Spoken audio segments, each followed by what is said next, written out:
My name is Lena Hartman, 42 years old, and the day I decided to sell my late husband's garage, I expected maybe a few dusty power tools, some childhood trophies, a forgotten fishing pole or two. I didn't expect the feeling of my entire past collapsing in my chest. I didn't expect to find a box with my name on it, or the folders stacked beside it with titles like Property Before Marriage, Lena, Surveillance, and worst of all, one labeled, In Case She Ever Tries to Leave. That last one hit like a blade buried in my spine. The handwriting was unmistakably his, meticulous, cold, calculated. The same man who used to kiss my forehead every morning had filed me away like a threat. And the sickest part? I knew, deep down, this wasn't spontaneous. He'd been planning, archiving, documenting. This was never about love. It was about control, and he was playing the long game long before the cancer took him. I stood there in that stale, echoing space, half lit by the flickering fluorescent tube overhead, and everything in me went still. His brother, who had reluctantly handed me the keys an hour earlier, had muttered something I should have paid attention to. Some things are better left locked, he'd said, almost under his breath. But there was a smugness behind it, like he already knew what I'd find. That garage wasn't just a room. It was a vault of manipulation, and I was about to unseal every secret my husband thought he'd die with. I wanted to scream, but I couldn't. My throat felt like it was closing. My hands shook as I opened the first box. Inside were printed emails, dozens of them, between me and friends, some dating back 10 years. Some were intimate. Some were things I barely remembered saying. Private jokes, heartfelt messages, even arguments I'd forgotten. He had them all. Annotated. Highlighted. One of them had emotional instability scribbled in the margin. It wasn't just disturbing, it was surgical. This wasn't the work of a paranoid man. This was the work of someone preparing for war. My marriage hadn't been a partnership. It had been a surveillance operation. And the real horror wasn't what he left behind. It was what it revealed about everything that came before. Suddenly, every strange pause during a conversation, every time he changed a password or hesitated to let me see a financial statement, it all clicked into place like the final piece of a jigsaw puzzle I didn't know I was solving. He had spent a decade building a case against me. A man I nursed through chemo. A man I held at 3 a.m. when he cried from the pain. A man who whispered, "I don't deserve you," right before he passed out in my arms. And now I saw the truth. He didn't mean he didn't deserve my love. He meant he didn't deserve to get caught.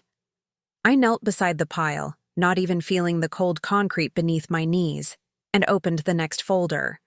It was full of photos, me at work, me on my lunch break, me walking through the grocery store. None of them were romantic or sentimental. They were surveillance photos, clearly taken with a telephoto lens. Some even had timestamps and little sticky notes like, Wednesday, 2:10 p.m., suspicious? Suspicious of what? I wasn't cheating. I wasn't stealing. I was surviving. Most days, I barely had the energy to make dinner, let alone orchestrate some elaborate deception. But to him, my independence was a threat. My routine, my privacy, my friendships, they were liabilities in his narrative. And this wasn't just obsession. It was strategy. He had mapped me out like a project. And the sickest part was, I think he enjoyed it.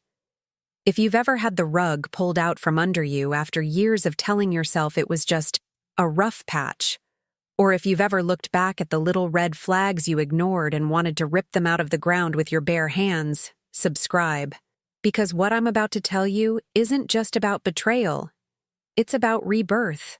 What happens when you take everything a man used to break you and build something stronger from the rubble?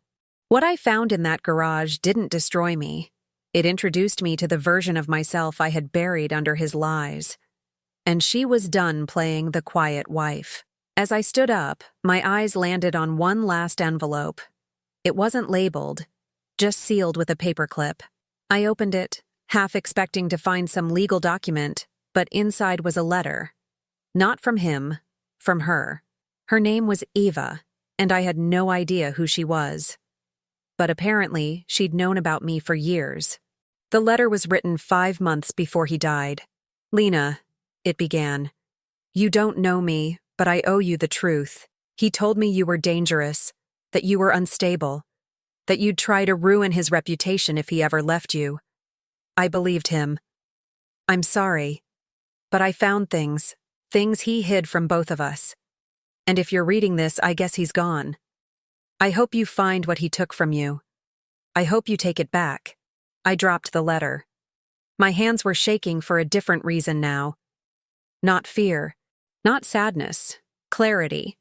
That rare, slicing clarity that arrives when all the illusions burn away and only the truth remains. He had been playing both of us. Maybe more. Maybe there were others. But one thing was clear. He didn't leave behind a legacy. He left behind a map, and I was about to follow it, not because I wanted revenge in the way he feared, but because I deserved to reclaim the version of myself he'd tried to erase. The woman who once laughed without hesitation. The woman who used to write poetry. The woman who had dreams beyond being someone's wife. She was still in there, beneath the ashes. And I remembered, vividly, the first time he made me doubt myself. It wasn't some grand betrayal. It was a dinner party. I told a story, and he interrupted, laughing, "That's not how it happened. Don't embarrass yourself." Everyone chuckled. I laughed too. But something small and vital inside me folded that night. And now, all these years later, standing in that garage full of secrets and silence, I felt that part of me stretch its wings again. Because this wasn't the end. It was the reckoning. And he wouldn't get to write the last chapter. Before the garage, before the folder, before the manila envelope that cracked open a decade of buried truths, there was just me.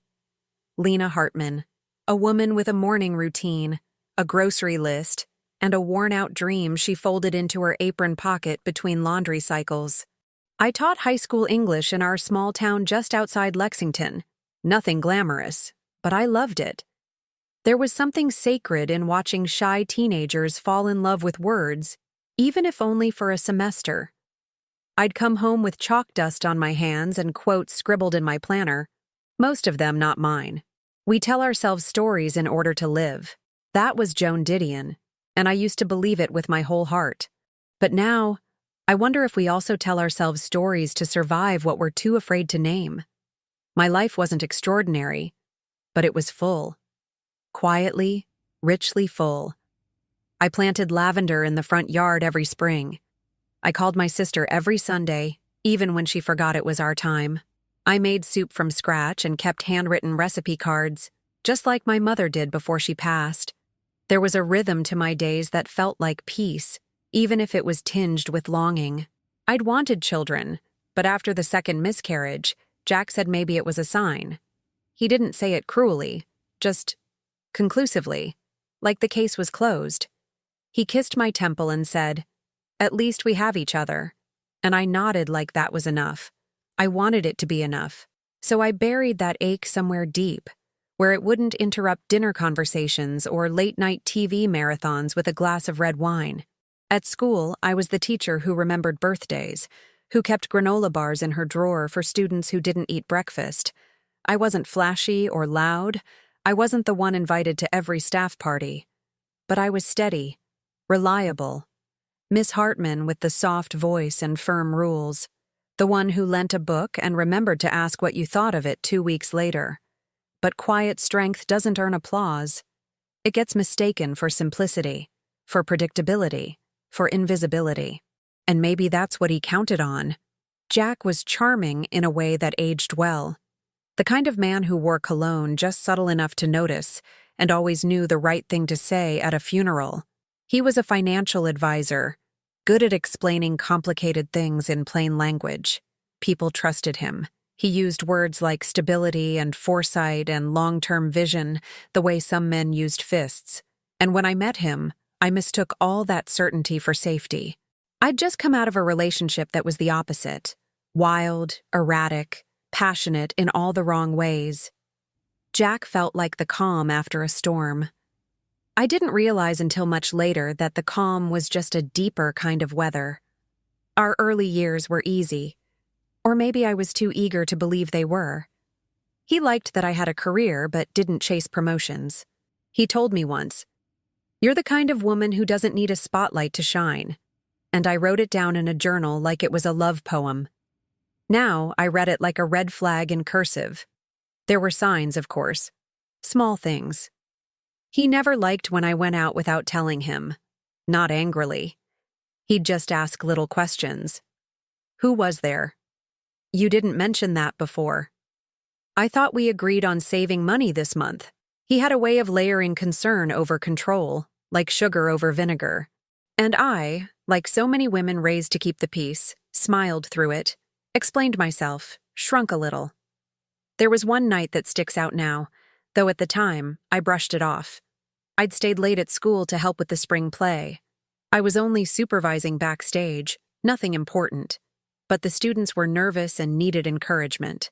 When I got home, Jack was waiting on the porch. He wasn't angry. That would have been easier. He was disappointed. He held up the casserole I'd promised to make for his client dinner and said, "I guess I should have called your boss and asked permission first."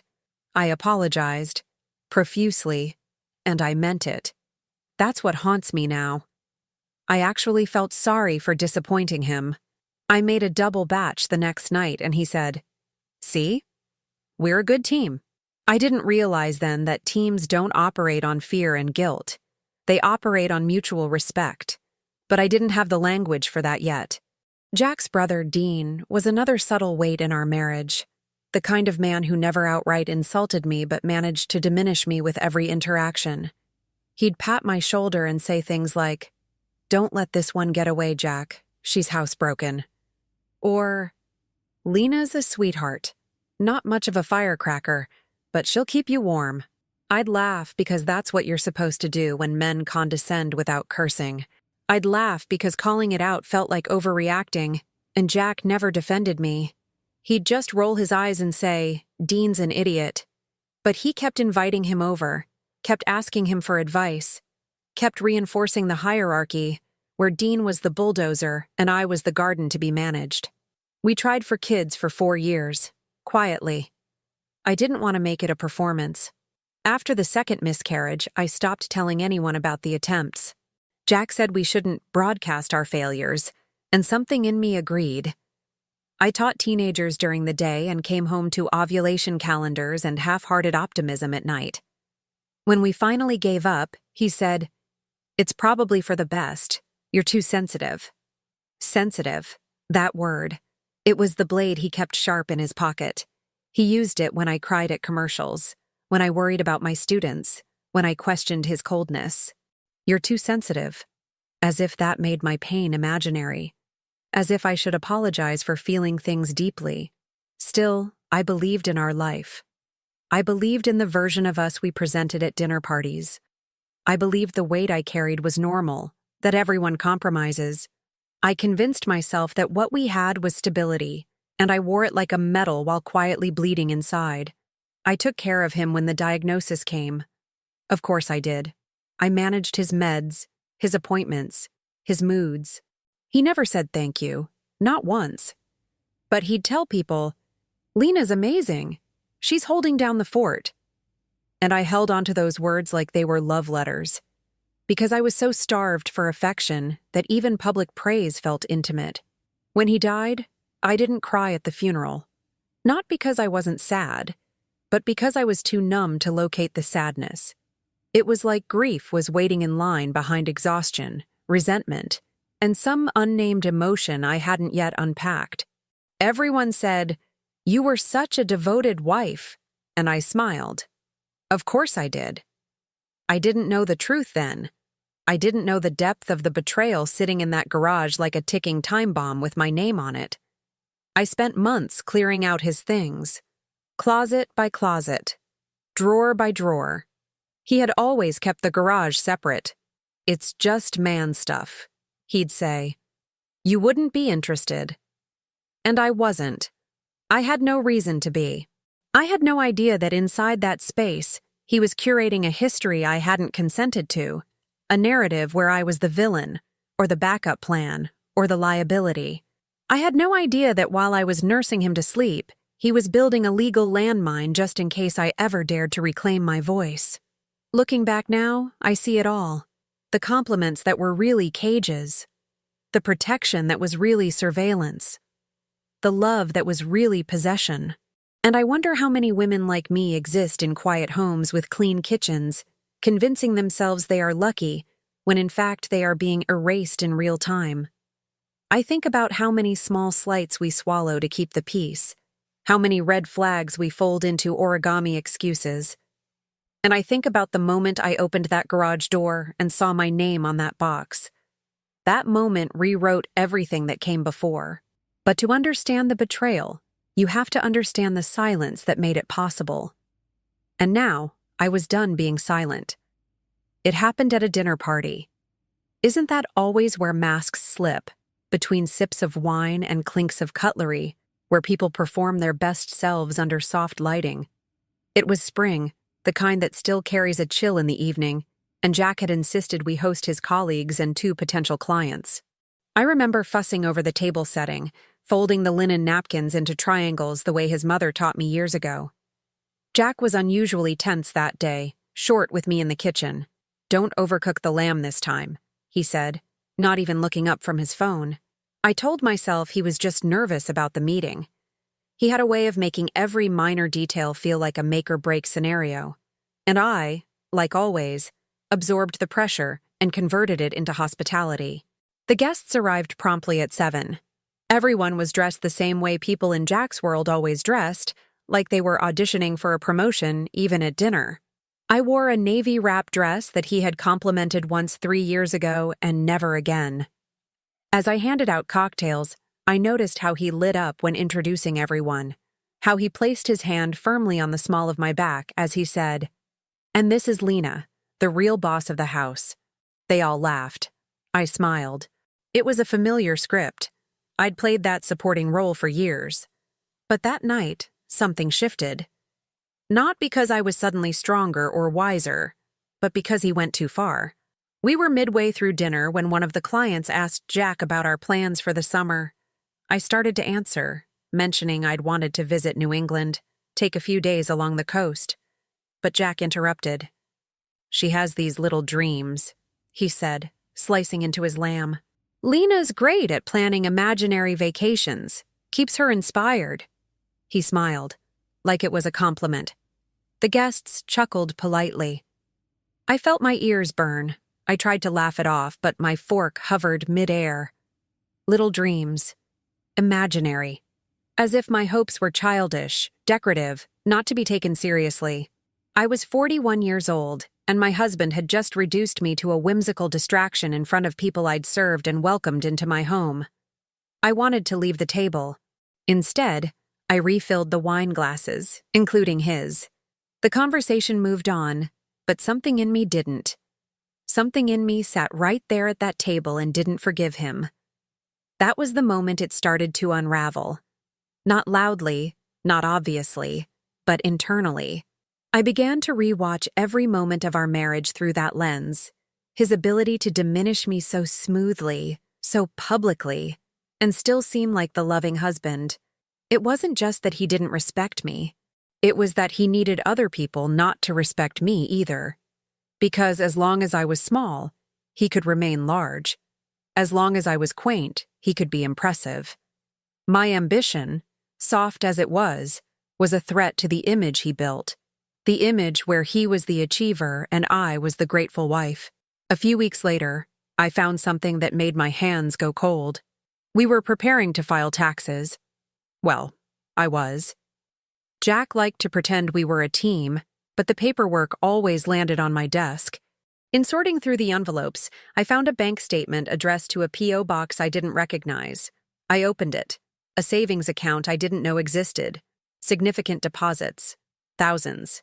I stared at the numbers, willing them to rearrange themselves into something reasonable. They didn't. I asked him about it that night, calmly, with the statement laid flat on the counter between us. He looked at it, then at me, and said, "That's just a backup fund. In case the market tanks or something happens to us. His voice didn't waver, but his eyes did. I asked why he never mentioned it. He shrugged. Didn't think I needed to.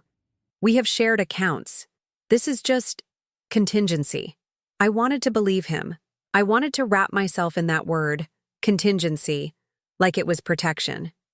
But it wasn't. It was a firewall. Not for us, for him. And suddenly I remembered a conversation we'd had during our first year of marriage, when I asked if we should get a prenup. He laughed and said, "Why would we plan for failure?" I hadn't insisted. I thought it meant we were safe.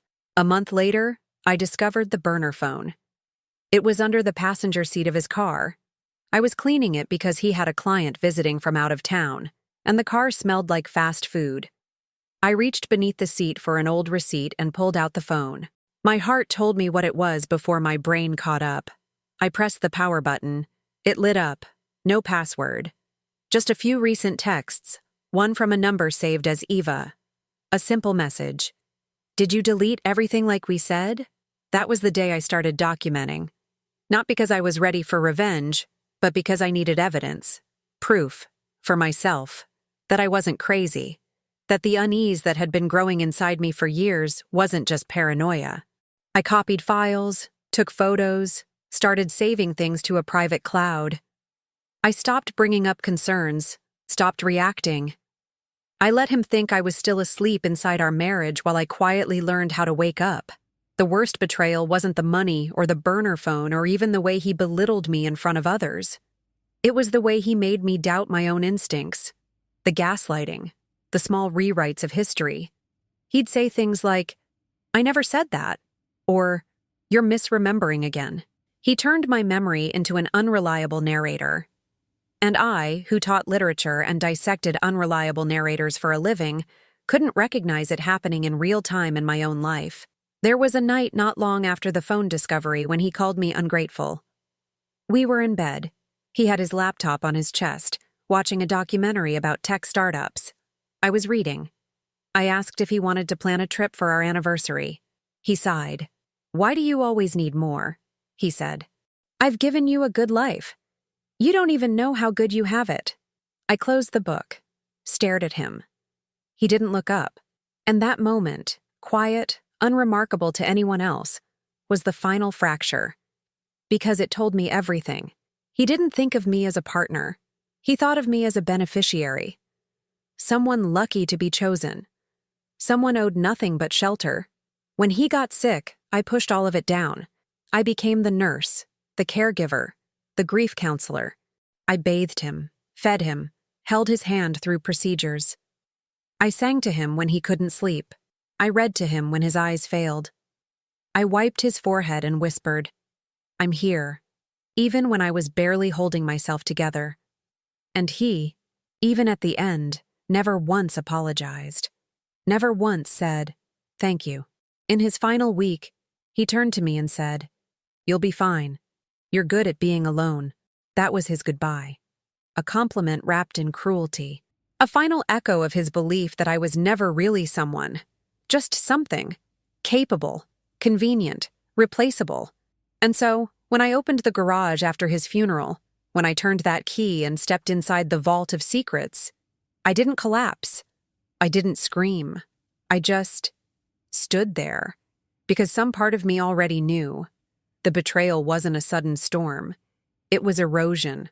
Slow, daily, barely visible until one day the ground beneath you gives way. But what he didn't anticipate was that the erosion had uncovered something. Not weakness, not despair, but a core of steel he had spent years trying to sand down. And now it was exposed. Now it was awake. And for the first time in over a decade, I felt like I had something dangerous in my hands. Not a weapon, not even a plan. The truth. And that was enough to start a fire.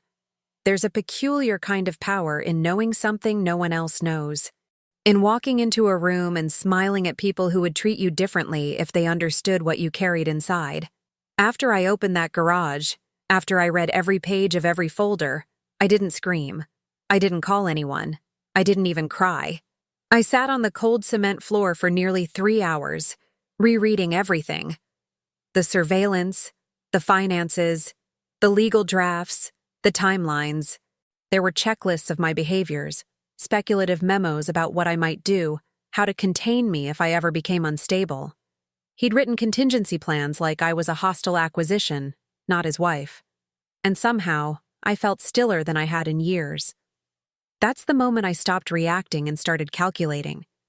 The first thing I did was take photos, every single document. Then I placed everything back exactly as I'd found it. I didn't tell his brother Dean. I didn't even tell my sister. I needed time, not to think, but to become someone new quietly, invisibly. The version of me Jack had never anticipated. He'd planned for the emotional woman, the grieving widow, the volatile version of Lena who might lash out and make herself look unstable. He didn't plan for this one. The one who smiled at the bank teller while opening a new safety deposit box under a trust name. The one who hired a lawyer without mentioning Jack's name. The one who read estate law like it was scripture and made her own list, item by item, of everything he never thought she'd understand. I started waking up at 5 a.m. again, not to make breakfast or clean, just to think, to stretch, to reclaim hours of my life that were once consumed by care and apology. I kept going to work, teaching Shakespeare and Baldwin and Woolf, and I started slipping small lessons into my class about gaslighting, voice, and truth. I didn't name Jack. I didn't need to, but I watched as a few of my students, especially the girls, began to sit up straighter. That felt like its own kind of justice. At home, I began the long, quiet process of reclaiming everything that had once belonged to us, but had always in practice belonged to him. I started with the finances. The accounts were mostly in his name, of course, but the trust he left behind was vague, and in my favor. Probably because he never thought I'd question it. He assumed I'd take the monthly payout like a grateful ex-employee and leave it at that. But I had the documents now, the ones that showed the offshore fund he never disclosed, the Shell LLC he used to move money without taxes. I didn't need to confront anyone yet. I just needed to understand it better than he did. So I hired a forensic accountant, a quiet, brilliant woman named Asha, who didn't flinch when I showed her the files. She simply said, "You've got him right where he didn't expect you to be." There was a will, of course. It left most of the visible assets to me, public assets, the kind that say loving husband in an obituary. But the rest? The rest I began tracing through bank statements and email printouts, slowly building a legal map of what I was truly owed. I didn't call it revenge, not yet. I called it justice, inheritance of truth. Dean came by one evening, unannounced, just as the sun was setting. He looked surprised to see me in the garage. I'd gone back in, wearing gloves this time, cataloging everything by box number. I told him I was doing inventory for insurance. He smiled that empty smile and said, "You really don't know when to let things go, do you?" I smiled back, handed him a glass of bourbon, and said, "Only when they're worth forgetting." He didn't know I'd already had my attorney quietly subpoena his phone records. I didn't suspect Dean was just a bystander. His fingerprints were all over Jack's backup plans. He'd been helping him set things up for years, making phone calls, laundering assets through his small business. They thought they were so clever, so untraceable. But arrogance leaves a scent. There was no need to warn him. Letting him think I was still in the dark was far more powerful. I let him ramble that evening about how hard Jack worked, how men sometimes had to make tough decisions to keep things orderly. I just nodded, offered him another drink, and filed the entire conversation in my memory. It would be useful later, like a final puzzle piece held in reserve. Emotionally, I stayed measured, at school, at home, with friends. I was soft-spoken, as always, but something had shifted in my posture. I stopped explaining myself, stopped shrinking when conversations turned toward finances or relationships. When someone said, "You're handling Jack's passing so gracefully," I'd simply nod. I had stopped looking for comfort in places that couldn't hold it. The grief was still there, yes, But now it was braided with purpose. I started writing again, something I hadn't done in years. At night, instead of watching TV, I journaled. Not the way I used to, filling pages with apologies and self-doubt, but with clarity, strategy, vision. I made a list called What I Know Now. It included things like, he always picked women who flinched when corrected, and he didn't lie to protect me. He lied to protect the story he told about himself. That list became a manifesto. A quiet declaration that the version of Lena Hartman who accepted humiliation as a form of love was gone. I also began making small legal moves that looked like nothing to the outside world, but were, in reality, tectonic shifts. I updated my own will. I revised the deed on the house. I sold the second property Jack had insisted we keep for future investments and moved the funds into a foundation under my name. The paperwork was tight, airtight. My lawyer, a woman named Simone, used to be a courtroom bulldog before switching to private estate work. She told me, "You're playing this like a grandmaster." I told her, "No, I'm just tired of being underestimated." The most difficult part of this phase wasn't the planning. It was the withholding. Every instinct in me wanted to scream, to publish the files, to call his remaining colleagues and destroy the legacy he left behind. But I didn't. Because this wasn't about noise. It was about timing. The right story told at the right moment doesn't need to shout. It changes the room with a whisper. That's when I realized something else. He didn't just fear losing control. He feared exposure. Jack had spent a lifetime building a persona. Upstanding husband, financial guru, dependable brother, well-loved client. He was meticulous about the image. It was more important than the reality. And I, more than anyone, knew exactly where the cracks were. So I kept moving silently, strategically. I met with a journalist under the guise of discussing women's estate rights. I never mentioned Jack, but I left behind a flash drive. No return address, just a breadcrumb. I reached out to Eva, the woman from the letter I'd found in the garage. It took 3 weeks to track her down. She answered my email with a single line, "I've been waiting for this." When we met, she brought her own folder. Photos, emails, notes from therapy. I didn't need her story to validate mine, but having it made the picture complete.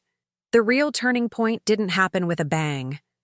It happened quietly, over coffee with a woman who used to be a stranger, sharing stories that used to make us feel ashamed, and now made us feel powerful. By the time summer rolled around, I had everything I needed. Evidence, support, a plan. But I wasn't rushing, because sometimes the most devastating thing you can do to someone who built a life on control is let them believe they still have it, right until the moment they don't. It happened on a Tuesday, a bright one. The kind of day with birdsong and breeze and no hint that something was about to shift. Dean had invited me to lunch, just to catch up, he'd said, using that oily tone that always made me feel like I'd forgotten my place. We met at a small restaurant downtown, one Jack used to frequent with clients. Dean talked about real estate, mutual funds, his new girlfriend. I listened, smiled when appropriate, stirred my tea with care. Then he leaned in and asked what I planned to do with all that money Jack left behind. There it was. Not even subtle, not even disguised. The hunger behind his grin was animal. I looked him in the eye and said, "I've already put most of it into a foundation, women's legal advocacy." I watched the twitch in his jaw. "We're helping women access legal support when they've been financially controlled in their marriages," I added. His mouth smiled. His eyes didn't. "Seems a bit personal," he said. "It is," I replied, still smiling. "Very personal." That was all I gave him. The appetizer. The silence that follows a warning shot. I left him with the check. The next morning, the first article dropped. A long-form exposé in a reputable business journal. No names in the headline, but Jack's were all over the body. How one financial advisor used private marital records to build secret wealth. The piece was careful, thorough. It included screenshots of documents, sanitized but unmistakable to anyone who knew the context. It spoke about financial abuse, about covert manipulation within a marriage, about loopholes in estate law. It never called Jack a monster. It didn't need to. It simply held a mirror to his legacy and let readers decide what they saw. That same afternoon, I received a call from a former client of Jack's. She sounded shaken. "I read the article," she said. "I always thought there was something off. Thank you." That call was the first of many. Over the next week, women from our town, and some from far beyond, reached out with their own stories. Some had been partners. Some had just heard the name. Some had stories about Dean. The ripple had started. Dean called me 3 days later. His voice was no longer smug. It was tight, controlled. "What the hell do you think you're doing?" he said. I told him I was simply following Jack's example. "Foresight," I said. "Stability, long-term vision." I could hear his breath on the line. "You have no idea what you're playing with." I said, "I think I do. That's why I'm playing it so slowly." Then I hung up. But the real blow hadn't landed yet.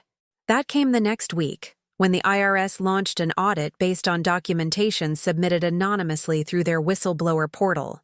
The records, the ones I found in the garage, the ones Eva confirmed with her own, outlined the offshore accounts, the undeclared earnings, the pass-through entity registered in another state under Dean's name. The audit expanded fast. Then came the subpoenas. Not to me. To Dean. To Jack's old firm.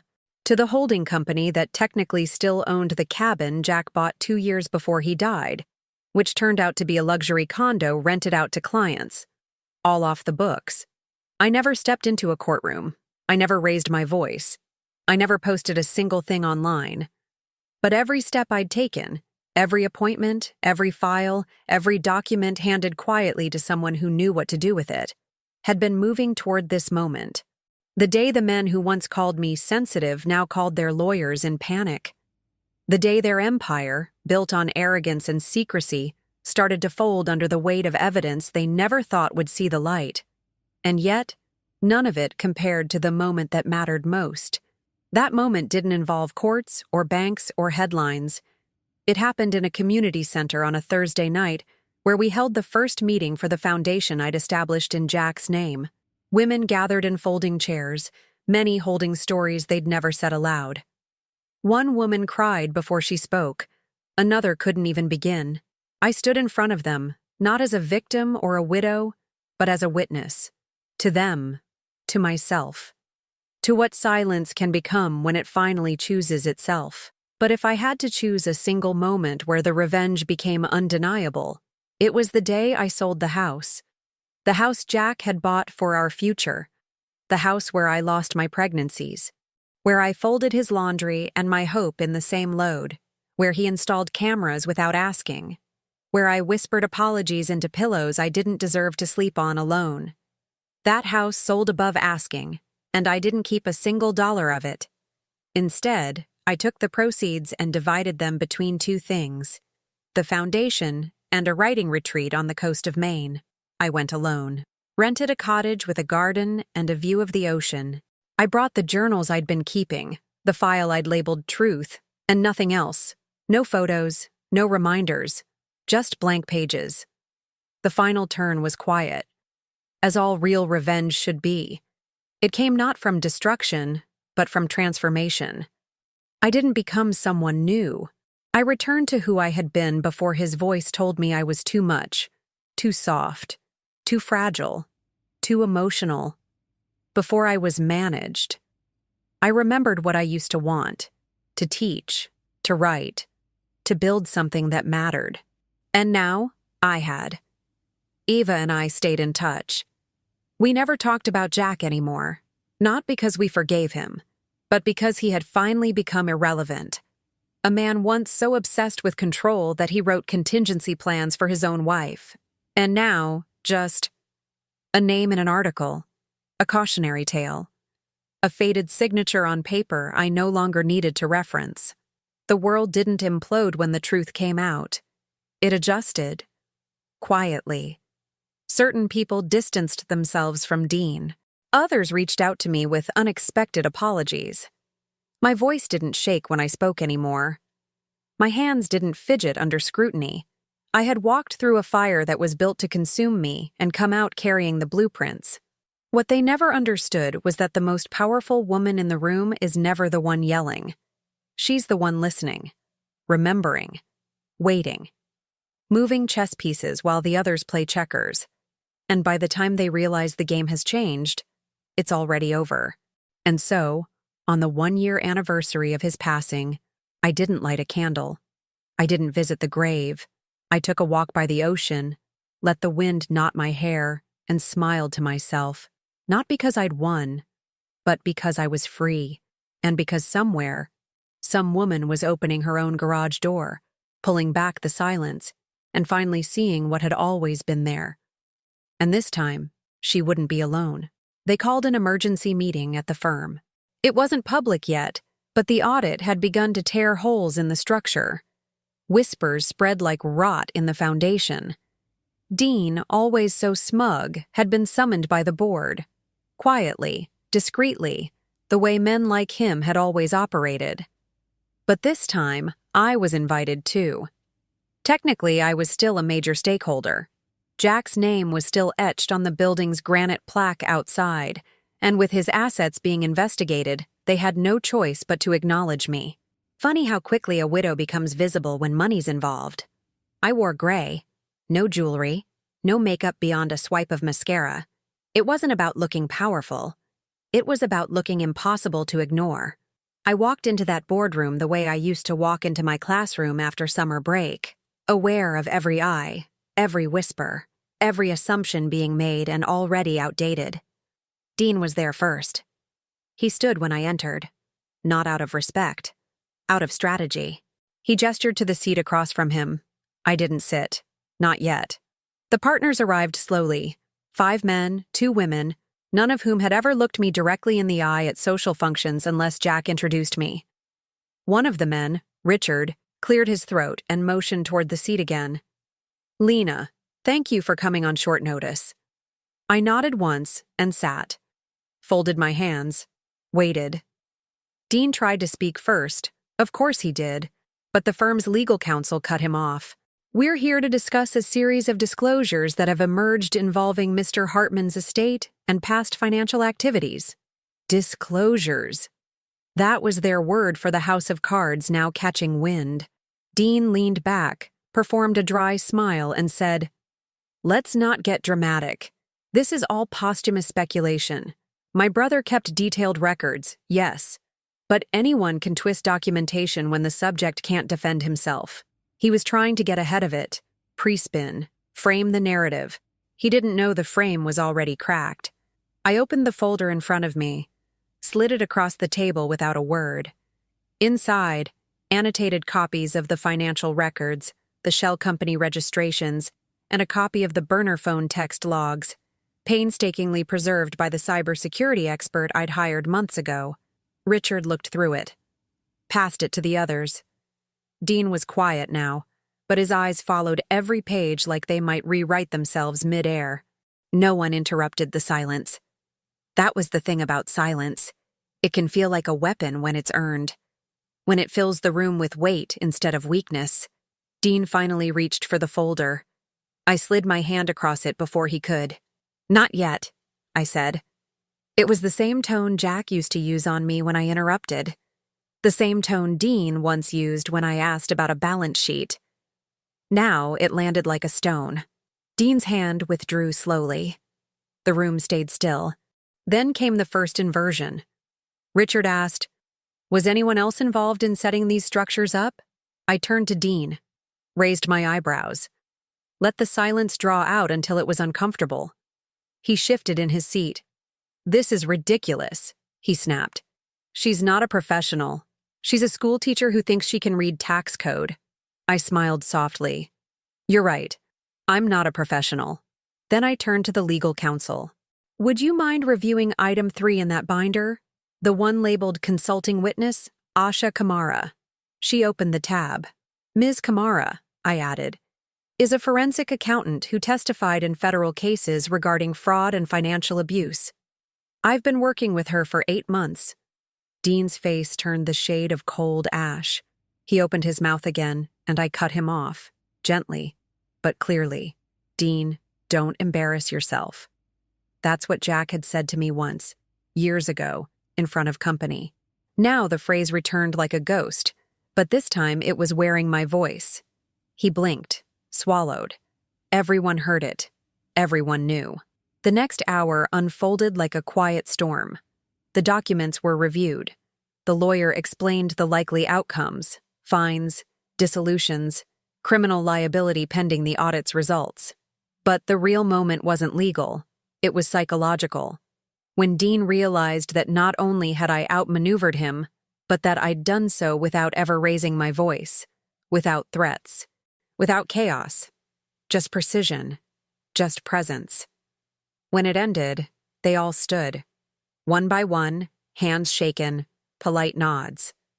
I let them leave first. Dean remained seated, eyes on the wall, the folder now lying in front of him like a broken compass. I waited until the room emptied. Then I said what needed to be said. You once told Jack I was housebroken. He flinched but didn't deny it. I used to laugh at that, to keep the peace. But here's what you missed. A woman who learns to live in a house built to contain her. She learns the architecture. She learns where the beams are. She learns how to pull it down without making a sound. He stared at me, small now, the performance stripped away. I didn't gloat. That would have made me like him.